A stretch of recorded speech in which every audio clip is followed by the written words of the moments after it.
Now, maybe you were such a person. Maybe you were a person that wasn't very religious at all. And you were living life like the rest of your extended family. But something came in your heart and you said, you know what? I'm going to take this guidance seriously. I don't know how it happened. Maybe Allah made it happen through some YouTube video. Or it happened through some khutbah you heard, or a friend, or however it happened. But you decided to make a change for the better in your life. And when you start changing the behavior in your life, the first people to see a change in you will be your own family. They will notice it. They will notice that you're not the same anymore. You don't talk the same, you don't act the same, you don't go to the same places, you don't even have the same friends anymore. And this necessarily happens. When you take a turn towards Islam, necessarily you start losing friends. Because your old friends used to do pretty bad things and now you can't do those things with them anymore, so you suffer a loss of friends. And at the same time, your family starts saying, you're acting a little too weird. And for the young man, the family might even say, what's that thing on your face? You forgot to shave? What happened to you? And the girl starts wearing hijab and the family might even be in shock. And this is a Muslim family, mind you. They'll say, take that thing off your head. You're going to go out to the wedding looking like that? I can't sit in the car with you like that. What do you think we are? All of a sudden, you're the Islamic role model? Who died and made you sheikh? That all of a sudden we should be looking up to you. Remember what you were like last year, man? You were the party animal. Now you're going to go make salah? Yeah, seriously, please. We know what you're really like. In other words, not only have you lost your friends, from your family you get the nastiest kinds of sarcasm and criticism. All the time, all the time. Every chance they get, they say something to you. They say something about your beard. They say something about your habits of making salah. They say something about you going to the ICNA convention. They say something about putting your children in Islamic school. They say something about sending your children to Sunday school. Or you getting up for Fajr or Isha and going to the masjid. They'll have some comments for you. And those comments hurt. They burn pretty good.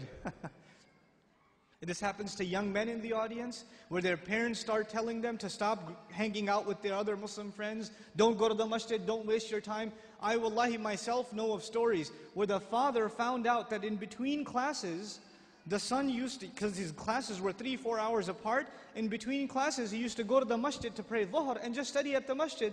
Instead of studying at the library where there's plenty of things to look at, might as well go make salah and pray in the masjid. I'll be safer that way. Dad finds out. You're becoming an extremist, son. And what is the extremism in the eye of the father? That the boy is making salah in the masjid. That's extremism for him. Subhanallah. Muslims themselves, you think non-Muslims are averse to Islam? Have you seen what Muslim families are doing to their own? What parents are doing to their children?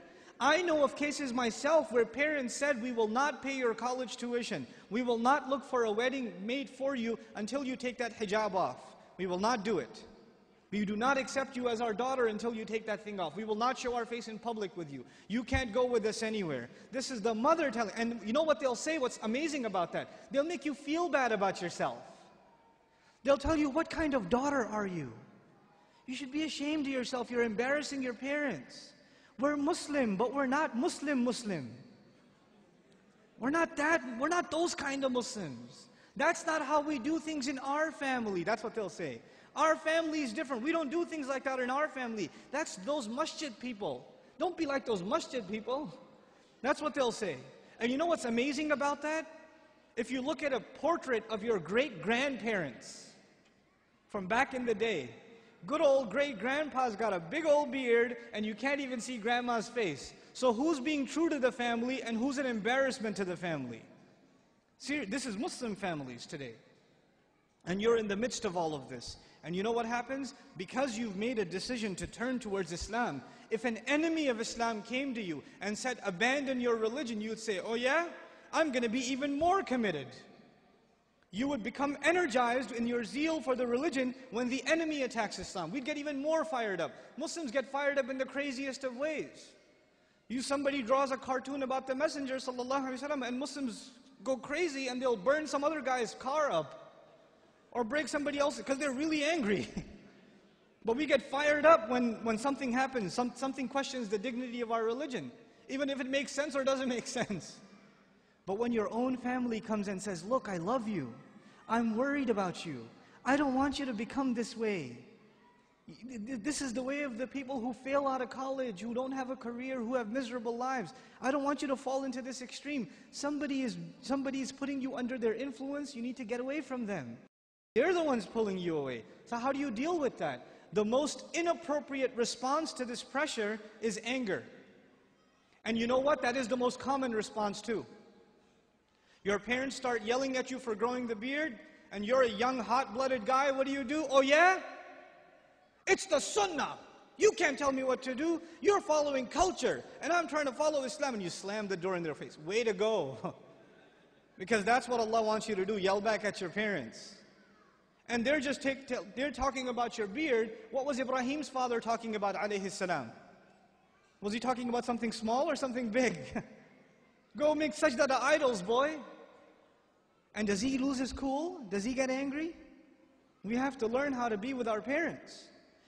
Even when they call you away from deen, it doesn't matter if they're Muslim or not. وَإِن جَاهَدَاكَ عَلَىٰ أَن تُشْرِكَ بِمَا لَيْسَ لَكَ بِهِ عِلْمٍ فَلَا تُطِعْهُمَا وَصَاحِبْهُمَا فِي الدُّنْيَا مَعْرُوفًا. Allah Azza wa Jal tells us, if they struggle against you to make you follow what they themselves have no knowledge of, don't obey them while at the same time accompanying them in the most dignified fashion. Obeying them is separate, respecting them is separate.